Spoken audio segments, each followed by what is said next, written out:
सभी व्यूअर्स को मेरा नमस्कार। आज की इस वीडियो में बात करने वाले हैं एसएससी सीजीएल 2022 की फाइनल एक्सपेक्टेड कट ऑफ के बारे में। जो कुछ आंकड़े हमें मिले हैं, जितने भी हमें आंकड़े मिले हैं, उस पर बेस्ड हमें एनालिसिस करेंगे और आपको बताएंगे कि आपकी कट ऑफ कितनी जा सकती है और आपके मन में जितनी भी आशंकाएं हैं, जितने भी डाउट्स हैं, वो सारे क्लियर कर देंगे।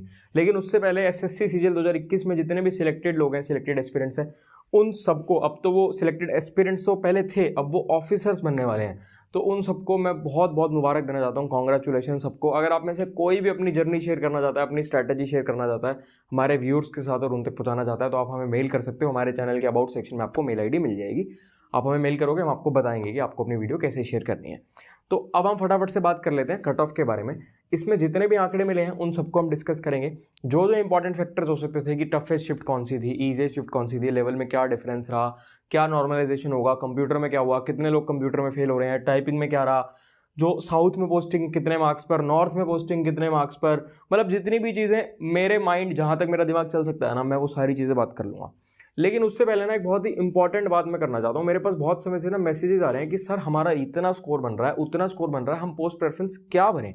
तो भाई पोस्ट प्रेफरेंस क्या भरनी है ना, ये आप अपने स्कोर के ऊपर वो मत करो कि यार स्कोर कम आ रहा है तो मैं तो छोटी पोस्ट, मतलब कम ग्रेड पे वाली पोस्ट ही भरूंगा। ये आपकी सबसे बड़ी गलती होगी। मैं मैसेजेस में भी सबको ये बता रहा हूँ, और ये मैसेजेस देख के ना मुझे बहुत अजीब सा लगता है कि यार लोग ऐसा क्यों सोच रहे हैं।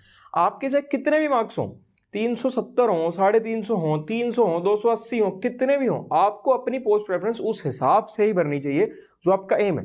जैसे मान लीजिए कि आपका एम है सीबीआई सब इंस्पेक्टर बनना, या आपका एम है जीएसटी इंस्पेक्टर बनना, या आपका एम है एएसओ एमईए ज्वाइन करना, मतलब जो भी आपका एम है ना, उसी सीक्वेंस में पोस्ट प्रेफरेंस भरो। आप अपनी साइड से तो पॉजिटिव होकर चलो ना। आप तो ये सोचो कि हाँ यार मेरे को तो ये नौकरी मिलेगी।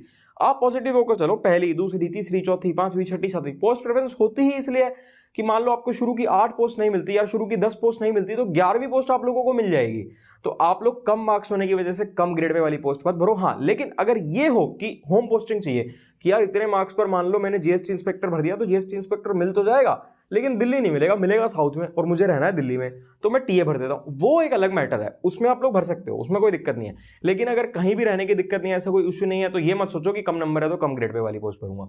अब बात कर लेते हैं। देखो हम क्या क्या चीजें एनालिसिस करेंगे। हम वैकेंसीज का एनालिसिस करेंगे, उसके बाद जो स्कोर रहा लोगों का, जो लेवल रहा एग्जाम का, उन सब चीजों का एनालिसिस करेंगे, और फाइनली एक स्कोर तक पहुंचेंगे कि इतने नंबर पर आप लोगों को कोई ना कोई नौकरी मिलेगी ही मिलेगी। और मिलेगी मतलब मिलनी चाहिए। देखो फाइनल तो रिजल्ट आने के बाद ही पता चलेगा, लेकिन एनालिसिस है कि इतने नंबर पर मिलनी चाहिए। 4600 ग्रेड पे कितने पर मिलनी चाहिए, 4200 ग्रेड पे कितने पर मिलनी चाहिए। और एक बात कह देता हूं, मेरा ये मानना है कि आपके चाहे बन रहे हो 250 नंबर और आपके चाहे बन रहे हो 350 नंबर, आपको ना यहीं पर रेस छोड़नी नहीं है। There are many slips between cup and the lips. तो आप लोगों को एसएससी सीजीएल 2023 की तैयारी में लगे रहना है, बिल्कुल एंड तक। जब आप लोगों का सिलेक्शन नहीं होता तब तक लगे रहना है। और देखो लेवल आप लोगों ने देख ही लिया है कि बहुत ज्यादा मुश्किल कुछ ऐसा आ नहीं रहा। हाँ, इंग्लिश और जीके में थोड़ा सा 19-20 लेवल इंक्रीज हुआ है, लेकिन मैथ्स और रीजनिंग बहुत ज्यादा मुश्किल नहीं आ रही है। तो आपको प्रीवियस ईयर क्वेश्चंस पर ही फोकस करना है, मैं बार बार बोलता हूँ। उसके लिए मैं आप लोगों को दिखाना चाहता हूँ कि मैं खुद भी इसी से पढ़ा था जब मैं अपनी प्रिपरेशन करता था, और मैं आप सभी को हमेशा ये रिकमेंड करता हूँ। ये किरण पब्लिकेशन की मैथ्स की chapter wise and type wise book है। अभी इसमें मुझे लगता है कि 11,500 से भी ज्यादा क्वेश्चन होंगे अभी फिलहाल, जो अपडेटेड बुक होगी। इसका लिंक मैं आप लोगों को डिस्क्रिप्शन में दे दूंगा। अगर आप लोगों ने बुक नहीं लिया तो ये जरूर लेना। ये one of the best books है फॉर एसएससी सीजीएल प्रिपरेशन, या एसएससी के लेवल के और जितने भी एग्जाम्स है ना, उन सबके लिए बेस्ट है, क्योंकि इसमें आपको सारे प्रीवियस ईयर क्वेश्चंस मिल जाते हैं। और अगर आप इसको पढ़ लोगे ना, मतलब ये बुक आपको बाय हार्ट पढ़नी है। ये बुक आपको मतलब चाट जाओ इसको, जितनी बार पढ़ सकते हो ना उतनी बार पढ़ो, जितनी बार प्रैक्टिस कर सकते हो उतनी बार प्रैक्टिस करो। जिन क्वेश्चन में डाउट आए स्टार बनाते चलो उन क्वेश्चन में, और उनको बार बार करते चलो। और इसकी एक बहुत अच्छी बात है कि जो इसके सॉल्यूशंस है ना, सॉल्यूशंस आपको डिटेल्ड में भी समझाए गए हैं, कि मतलब अगर आप लॉन्ग मेथड से समझना चाहो तो वो भी समझाए गए हैं, और शॉर्ट ट्रिक्स में अगर आप इसके सॉल्यूशन देखोगे तो शॉर्ट ट्रिक्स में भी आप लोगों को समझाए गए हैं। तो इसका लिंक डिस्क्रिप्शन में दे देंगे आप लोगों को, जिन्होंने नहीं लिया वो लोग ले लेना। अब फटाफट से बात कर लेते हैं सारी चीज़ों के बारे में।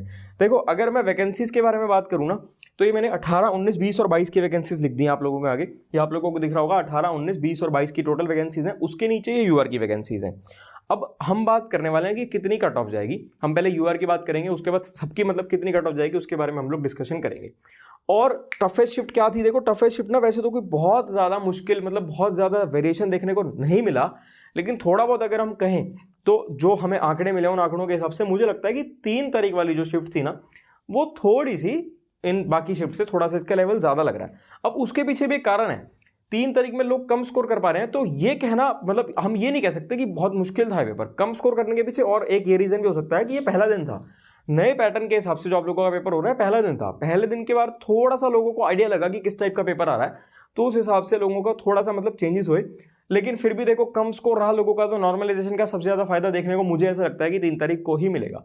अब एक चीज मैं और बता दूं कि मान लो आपके 290 नंबर है या मान लेते हैं आपके 300 नंबर है, तो एक चीज बता देता हूं कि एक थ्रेशोल्ड आ जाता है हर चीज का, पीक आ जाती है हर चीज की, कि मान लो ये 300 थ्रेशोल्ड है कि यहां तक तो काफी लोग पहुंच जाएंगे, लेकिन उसके बाद ना एक एक नंबर बढ़ने पर, जैसे आप लोग मॉक टेस्ट लगाते हो तो आप 130 140 145 तक पहुंच जाते होगे, लेकिन उसके बाद एक एक नंबर बढ़ने पे आप लोगों को जोर लगाना पड़ता है, मतलब बहुत मुश्किल हो जाता है एक एक नंबर बढ़ना। ऐसे ही एक थ्रेशोल्ड होता है कि उस स्कोर तक तो बहुत सारे एस्पिरेंट्स होंगे, लेकिन उस स्कोर के बाद आधे आधे एक एक नंबर पर ना एस्पिरेंट्स का जो काउंट है ना वो कम होता जाता है। अब देखो ये जो मैंने आपको बताया कि ये टोटल वैकेंसीज हैं, टोटल वैकेंसीज के बाद ये यूआर की वैकेंसीज हैं। अब इसमें एक चीज और बता देता हूं कि इन वैकेंसीज के में भी ना, जैसे ये यूआर की वैकेंसीज हैं, तो यूआर की वैकेंसीज कुछ तो यूआर ही लेते हैं, लेकिन कुछ जो और अदर कैटेगरीज के लोग होते हैं जो मेरिट मतलब जिनका स्कोर उससे ज्यादा आ जाता है, मेरिट क्लोज कर लेते हैं, वो भी ये वाली वैकेंसी लेते हैं। तो कुल मिलाकर थोड़ा सा जो यूआर की वैकेंसीज के लिए थोड़ा सा काउंट होता है ना वो और कम हो जाता है। इसी हिसाब से देखो इस बार जो यूआर की वैकेंसीज है 15,982 हैं, लेकिन अदर कैटेगरीज का जो मेरिट क्रॉस करेंगे जिनका स्कोर इससे ज्यादा होगा वो भी ये वाली वैकेंसीज लेंगे, तो थोड़ा सा इसका काउंट कम हो जाएगा। और क्या फैक्टर है, देखो इस बार कंप्यूटर में बहुत सारे लोग मुझे ऐसा लगता है कि फेल होंगे। बहुत सारे का मतलब ये नहीं है कि 90% फेल हो जाएंगे, लेकिन हाँ आप 10% कह सकते हो कि हो सकता है कि 10% लोग फेल हों। और टाइपिंग में इंपॉर्टेंट थी। कंप्यूटर और टाइपिंग में तो शुरू से ही कहता था कि भाई ये तो आप लोगों के लिए बहुत ज्यादा जरूरी है, और इस बार वैकेंसीज इतनी ज्यादा है, तो मेरे हिसाब से आपका जो रॉ स्कोर अभी आया है, अगर आपको कोई भी नौकरी चाहिए कि भाई मेरे को नौकरी चाहिए, कोई भी नौकरी मिल जाए कहीं भी मिल जाए, तो मेरे हिसाब से यूआर कैटेगरी के लिए अगर आप लोगों का स्कोर 260 से 270 के बीच बन रहा है ना, तो आप अपने आप को सेफ समझ सकते हो। 270 तो मुझे ऐसा लगता है कि 270 वाले तो पक्का ही अपने आप को सेफ समझ सकते हैं। बाकी देखो ये एनालिसिस ही है, एग्जैक्ट तो आप लोगों का फाइनल रिजल्ट आने के बाद ही पता चलेगा। ये एनालिसिस है कि 270 वाले तो अपने आप को सेफ समझ सकते हैं। अब बात कर लेते हैं 4600 ग्रेड पे की। देखो 4600 ग्रेड पे की अगर बात करूं तो मुझे ऐसा लगता है कि अगर आपका स्कोर कहीं 300 के आसपास जाकर बैठ रहा है तो आप अपने आप को सेफ समझ सकते हो। काफी अच्छे चांसेस हैं आपकी कि अगर आपका स्कोर 300 है और आप यूआर कैटेगरी से हो तो आपको 4600 ग्रेड पे मिल सकती है। अब भाई देखो कट ऑफ कम जाने का थोड़ा सा जो रीजन ये भी तो है ना कि वैकेंसीज कितनी ज्यादा हैं इस बार, और कंप्यूटर में फेल होने वाले भी कुछ ऐसे लोग होंगे जिन्होंने बहुत अच्छा स्कोर किया है, तो इन सब चीजों पे कट ऑफ पर फर्क पड़ेगा। और एक चीज बता दूं कि देखो अगर आप लोगों को होम टाउन पोस्टिंग चाहिए तो पोस्ट प्रेफरेंस में थोड़ा ध्यान रखना। अगर होम टाउन पोस्टिंग की टेंशन नहीं है तो बिंदास होकर पोस्ट प्रेफरेंस भरो। आप लोगों को कितना भी स्कोर हो, आप लोग अपनी बेस्ट जो आपका एम है ना उसके हिसाब से पोस्ट प्रेफरेंस भरनी स्टार्ट करो। लेकिन आप फिजिकल और मेडिकल स्टैंडर्ड ध्यान रख लेना, क्योंकि अगर उसमें फेल हो गए तो गई आपका सारा का सारा मामला खत्म हो जाएगा वहां पर। फिर ये नहीं होगा कि कोई और नौकरी मिलेगी। फिजिकल मेडिकल में फेल तो गई, अगली बार से आप लोगों को दोबारा तैयारी करनी पड़ेगी। और एक चीज और है कि देखो लोग ना ये कहते हैं कि यार कुछ लोग बार बार पेपर देते हैं। देखो मैं उनको भी गलत नहीं कहूंगा, आप अपने आप को मान के देख लो। मान लो आपका सिलेक्शन हो गया, आप दिल्ली के रहने वाले हो, आपको दिल्ली चाहिए था, आपको मिल गया साउथ, तो क्या आप तैयारी नहीं करोगे? आप एक बार नौकरी तो ज्वाइन कर लोगे, लेकिन क्या आप अगले साल के लिए तैयारी नहीं करोगे कि आप और अच्छा स्कोर करके वहां आ पाओ, जो आपका एम है, जो आपको लोकेशन चाहिए वहां आ पाओ? तो भाई ये कहना गलत नहीं है, लेकिन हाँ अगर आप लोगों को एक डिजायर्ड पोस्ट मिल चुकी है फिर आप सीट खराब कर रहे हो तो गलत है। और इस बार एक और चीज जो डिफरेंस होने वाला है ये होने वाला है कि आपका जो डीवी होगा वो डायरेक्ट डिपार्टमेंट लेगा, तो इस चीज से भी काफी फर्क पड़ेगा। तो सीट खराब करने से पहले एक बार जरूर सोच लेना। और जो ये मैंने एनालिसिस किया है, अगर आप लोग इससे सहमत हो या आप लोगों को लगता है कि मैंने कुछ गलत बताया, जो भी आप लोग कमेंट सेक्शन में जरूर बताना। अगर आपको ठीक लगता है तो ही बताओ, अगर आपको इसमें कुछ वेरिएशन लगता है तो ही बताओ, और अपना स्कोर भी बताओ आप लोग। बाकी अभी धीरे धीरे और आंकड़े बढ़ रहे हैं, जैसे ही एक मतलब प्रॉपर आंकड़े मिल जाएंगे तो हम आप लोगों के लिए और एक अच्छे से एक प्रॉपर वे में एनालिसिस करके आएंगे। लेकिन जहां तक मुझे लगता है कि इससे कोई बहुत ज्यादा वेरिएशन नहीं आएगा। बाकी एग्जैक्ट फाइनल रिजल्ट आने के बाद ही पता चलेगा। सभी को ऑल द बेस्ट, और 2023 की तैयारी में लगे रहो। हमारा दूसरा चैनल कपूर गुरुकुल क्लासेस जिन्होंने अब तक सब्सक्राइब नहीं किया फटाफट से जाकर सब्सक्राइब कर दो। ठीक है, फिर मिलेंगे आपसे अगली वीडियो में।